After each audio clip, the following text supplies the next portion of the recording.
Now, Honda today, somewhat out of the blue, announced their brand new and much anticipated full-size electric bike, the WN7. Now, details are limited, but if, like me, you've been lukewarm about the whole electric bike thing these last few years, you can't help but sit up and take notice when a giant like Honda makes an entrance, albeit a slightly timid one. Anyway, this is their first full-sized electric motorbike, the WN7, based on the EV Fun concept, first shown at EICMA in 2024.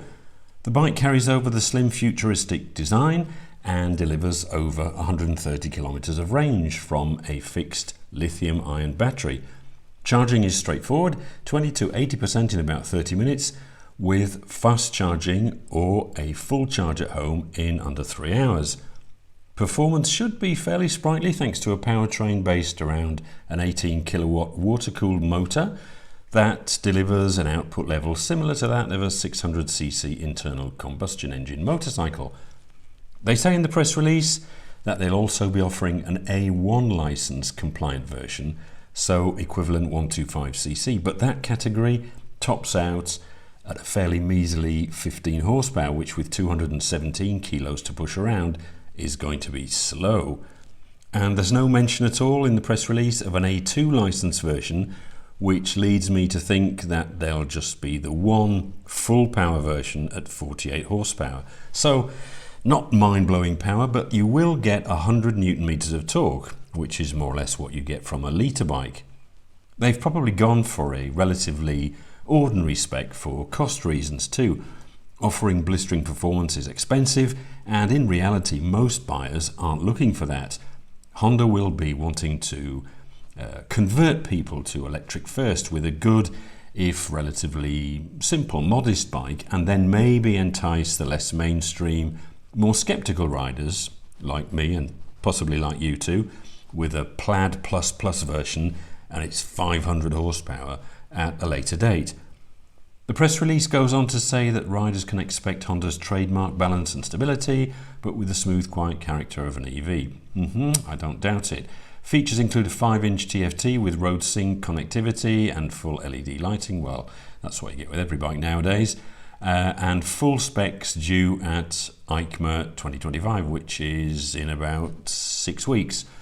Now, as I've said, I've been a bit of a skeptic these last few years, having seen electric bike manufacturers spring up seemingly overnight, sell a handful of 15 to 20,000 euro bikes, only to report 6 to 9 months later that they're in financial difficulty.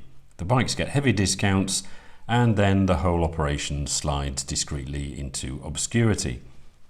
Honda, however, are traditionally a conservative, prudent company, and they usually know what they're doing marketing-wise, so I think now is the time maybe to take this seriously. The name WN7 is apparently a mashup of the words wind and naked plus a 7, which refers to the power class apparently. Yeah, I'm not sure about that. They're saying it is the definitive name, but to me it's almost as if ChatGPT came up with 3 random characters. It doesn't exactly trip off the tongue or in any way evoke electricity or the future, and wind and naked don't really sit that well together, but maybe I'm overthinking it. The important thing is to see how the bike rides.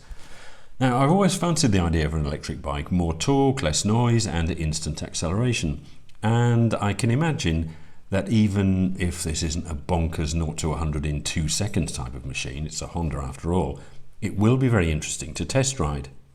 Now, it says in the press release that you can pre-order now, so the bike is really real, but I looked on the Portuguese, French and UK websites and couldn't find anything, and my dealer said she couldn't see anything in their system either.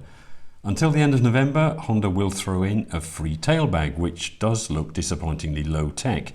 Next to the rest of the bike, I suppose there's limited scope for originality when designing a tailbag. Now, how about the price? Well, this is going to be absolutely critical. And realistically, to stand any chance of mass adoption, it's going to have to come in around and preferably under the 10,000 euro point, don't you think? Whether that's an accurate estimate, time will tell, but I honestly don't think many people are going to be willing to take what will effectively be a leap of faith on an electric bike unless it's very attractively priced. There are just too many unknowns at the moment for most bikers.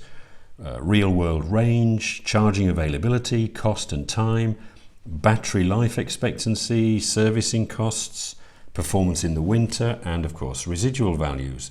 So Honda, it does look promising, but you have to get the price right if it's not going to be yet another failed electric bike project. Oh yes, and maybe rethink the wind naked thing too.